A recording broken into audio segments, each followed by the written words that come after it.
Assalamualaikum warahmatullahi wabarakatuh. Alhamdulillah wahdah, wassalatu wassalamu ala rasulillah. Allahumma salli ala nabil hashimi Muhammadin wa ala alihi wasallim taslima. Bapak ibu ikhwan akhwat saudara yang berbahagia, kali ini kita masih belajar mengenai cara merasakan zikir jahar. Bapak ibu, salah satu prinsip yang agaknya harus kita pahami itu adalah kecepatan zikir jahar. Kenapa kecepatan zikir jahar ini termasuk salah satu prinsip yang harus kita pahami? Karena di dalam kecepatan itu terdapat hikmah yang sangat besar Insya Allah akan kita pahami pada kesempatan kali ini.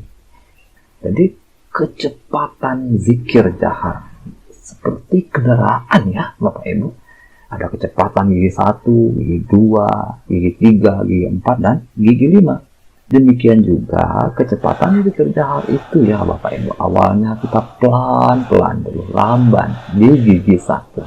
Semakin lama, semakin cepat. Naik ke gigi 2, naik lagi ke gigi 3, makin cepat ke gigi 4, hingga mencapai gigi 5. Tapi saudara sekalian, bagi kita yang sudah biasa mengamalkan zikir jahar terutama zikir jahar Tarekat Qadiriyah Naqsyabandiyah Pondok Pesantren Suryalaya bimbingan Guru Agung Bangsa Abah Anom, maka kita tahu persis bahwa zikir jahar yang diamalkan sebanyak 165 kali itu dimulai dengan kecepatan rendah terlebih dahulu, gigi 1 awalnya. Jadi sangat lamban kecepatannya Lalu kemudian kecepatan zikir ini semakin lama semakin cepat hingga mencapai gigi 5 di angka 165. Jadi kira-kira begitu Bapak Ibu gigi 1 sampai gigi 5. Jadi kita mulainya, startnya zikir jahar itu sangat lamban Bapak Ibu. Apalagi kalau kita biasa berzikir jamaah di Masjid Suryalaya, kita akan mengetahui persis fenomena ini. Jadi zikir jahar itu dimulai dengan lamban, dengan kecepatan gigi 1 terlebih dahulu. Nah, jadi tidak langsung cepat-cepat Bapak Ibu zikir jaharnya. Walaupun tidak dipermasalahkan, tetapi idealnya perjalanan zikir jahar itu startnya gigi 1, lamban dulu, lalu semakin cepat hingga mencapai gigi 5. Baik Bapak Ibu saudara sekalian yang berbahagia, kemudian ketika kita berzikir jahar dengan lamban di gigi 1 itu tidak cepat-cepat itu, apa yang kita rasakan Bapak Ibu? Wah, rasanya nggak enak Bapak Ibu, tidak enak zikir jahar lamban-lamban itu. Pikiran kita ke mana-mana, ingatan bawah sadar kita sangat liar. Maka kemudian kita pun langsung mengalami psikosomatik di badan.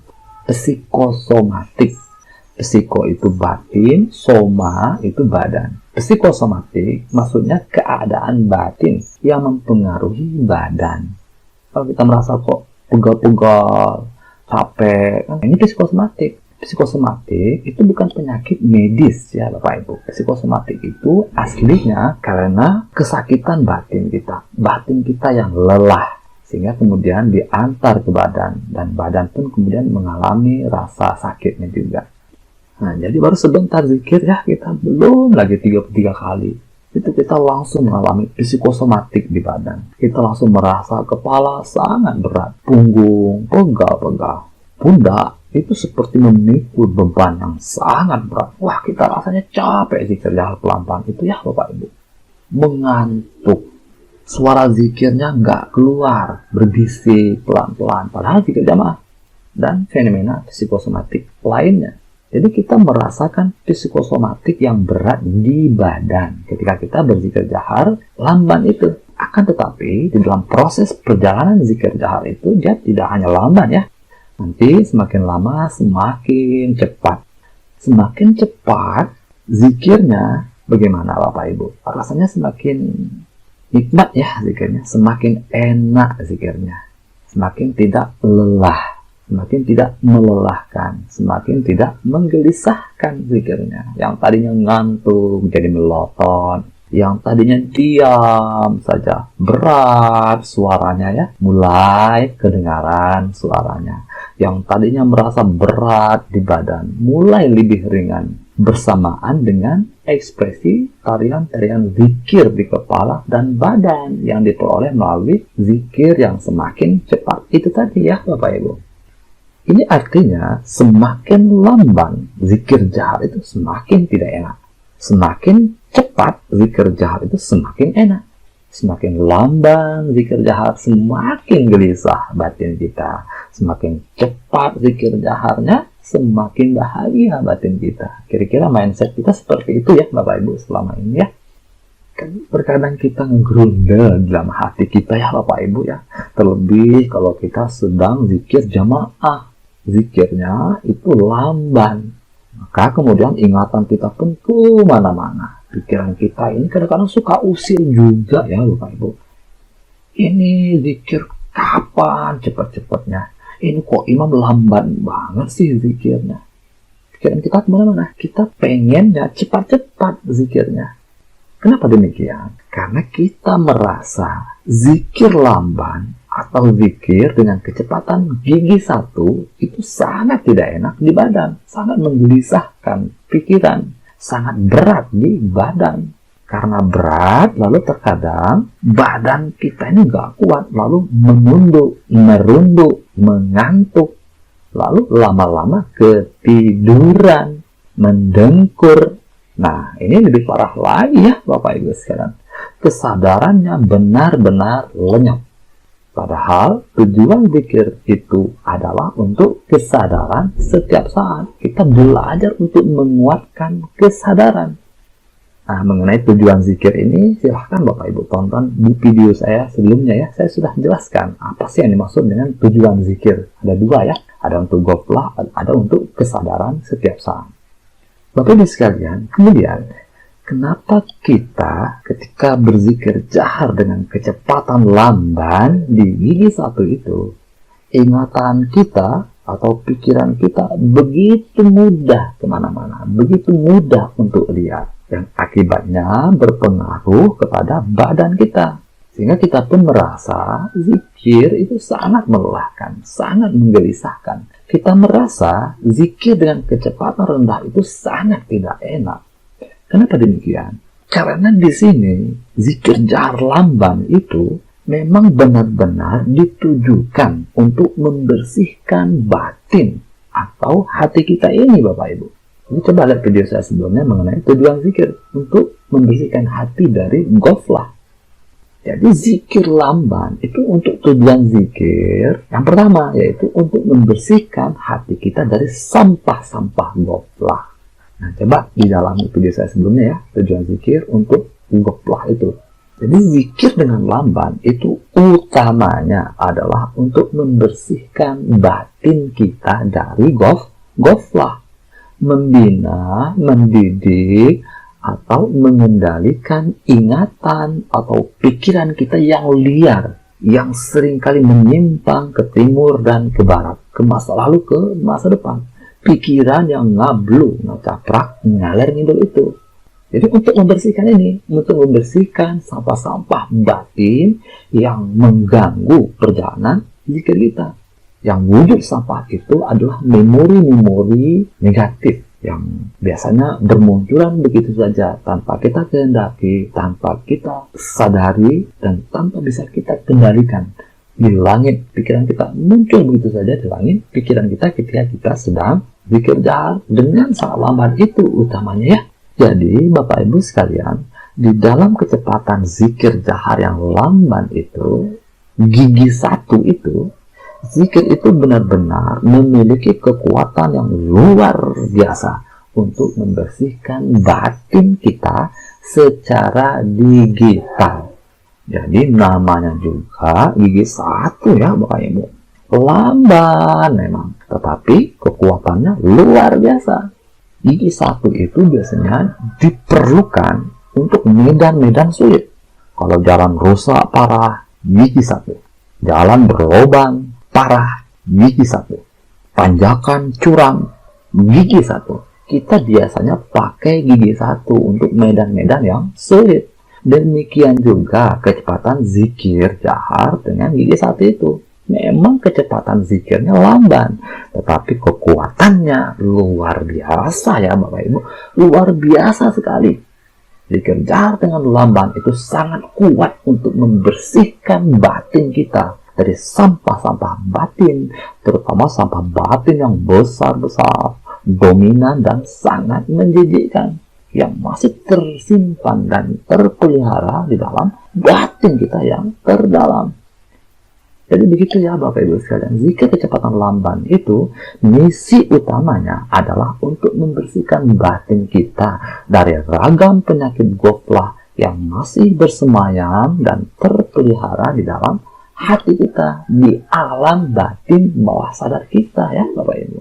Terutama sampah batin yang besar-besar, dominan dan sangat menjijikkan, seperti sampah memori keangkuhan, sampah memori kedengkian, kebencian, kekecewaan, kegagalan, keserakahan, sampah memori trauma, kesyirikan, ngelmu, dan sebagainya. Nah, cobalah lihat video-video saya sebelumnya ya, Bapak Ibu. Saya sudah banyak bicara tentang zikir untuk pembersihan ini. Kemudian Bapak Ibu, saudara sekalian, ikhwan akhwat yang berbahagia, karena misi utama zikir jahar lamban adalah untuk pembersihan batin, maka tentu saja tidak enak ya Bapak Ibu. Namanya juga bersih-bersih. Mana ada yang enak ya? Pasti kita merasakan capek, lelah, berat, dan sebagainya, bosan. Tidak ada yang namanya bersih-bersih itu enak, tenang, senang, bahagia. Tidak ada ya Bapak Ibu. Wah, tadi aku baru bersih-bersih rumah loh. Rumah yang sudah lama tidak pernah dihuni, tidak pernah dibersihkan. Wah, rumahku itu banyak bangkai tikusnya. Gelap, sangat bau, menjijikkan, berdebu. Wah, seram rumah saya itu loh, horor. Wah, tadi senang sekali saya bersih-bersih. Bersih-bersih itu ternyata sangat menyenangkan ya. Wah, tidak ada yang seperti itu ya Bapak Ibu. Yang namanya bersih-bersih itu pasti capek, pasti berkeringat, pasti lelah, pasti tidak menyenangkan, dan sebagainya.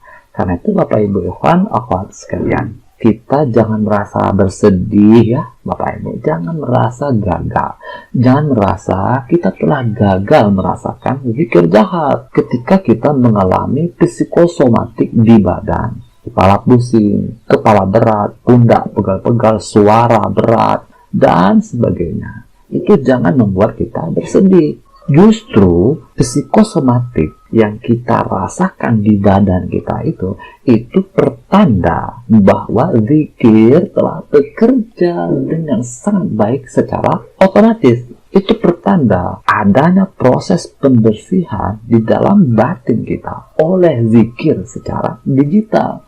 Jadi sebetulnya ketika kita mengalami psikosomatik, merasa berat ketika zikir jahar itu, kita harus bersyukur ya Bapak Ibu. Kita harus bersyukur. Kenapa kita harus bersyukur ketika kita mengalami psikosomatik itu? Ada beberapa alasan ya. Yang pertama, kita menyadari dengan sadar, kita mengetahui dengan penuh keyakinan, oh ternyata batin kita itu masih kotor. Jadi psikosomatik itu karena batin kita masih kotor ya Bapak Ibu. Ingatan atau pikiran kita yang masih goflah itu, makanya kita mengalami psikosomatik.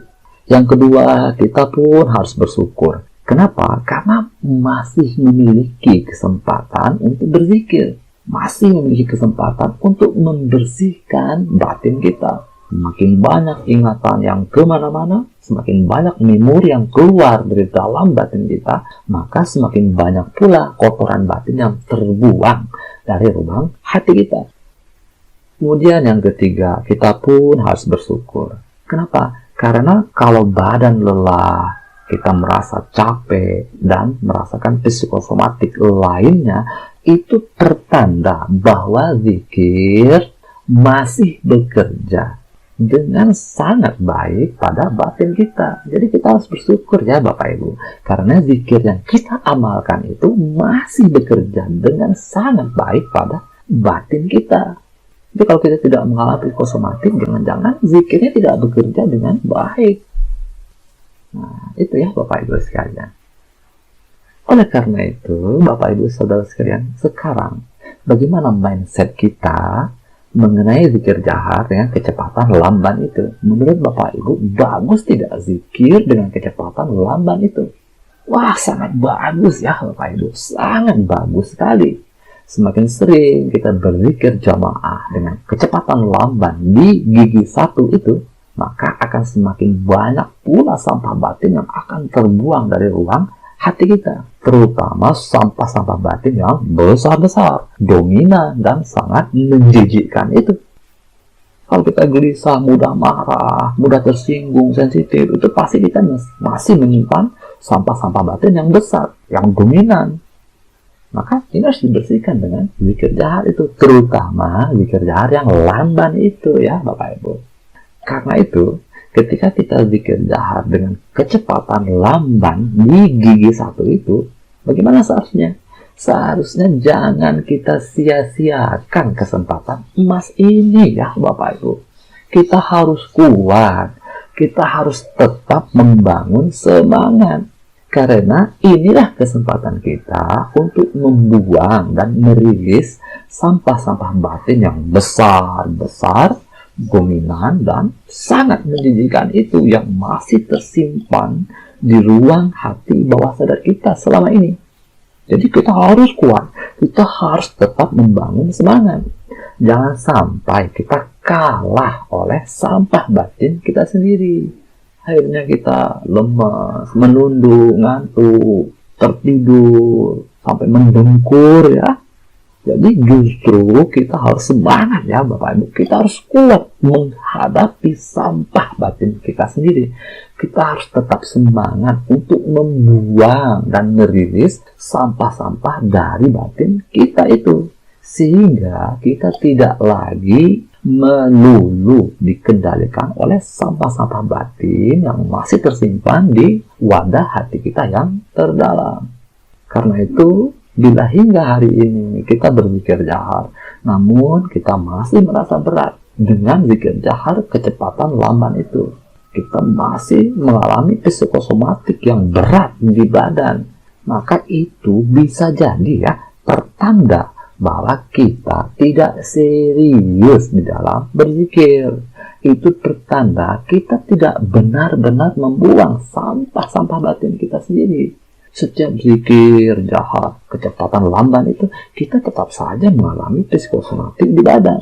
Hal ini bisa jadi karena selama ini kita berzikir, tetapi kita tidak membuang sampah kita. Kita hanya menekan, dan menekan. Seperti lantai rumah kita yang kotor, kita tidak menyapunya, kita tidak menyapu sampahnya, kita tidak membuangnya keluar rumah, tetapi kita hanya menekannya, hanya membentangkan tikar di atasnya. Untuk sementara lantai itu memang terlihat bersih ya Bapak Ibu, karena tertekan oleh tikar itu. Akan tetapi suatu saat nanti ketika tikar itu rusak, maka sampah di bawahnya akan muncul kembali, dan tikar itu pun menjadi sampah baru di rumah kita. Nah, mengenai masalah ini, masalah tekan menekan ini, insya Allah akan kita pahami pada video berikutnya ya Bapak Ibu. Dan itu saja yang dapat kita pelajari pada kesempatan kali ini. Semoga ada hikmahnya untuk kita semuanya. Allahumma sholli ala nabi hashimi Muhammadin wa ala alihi wa sallim tasliman. Allahumma sholli wa sallim wa barik alaihi. Wassalamualaikum warahmatullahi wabarakatuh.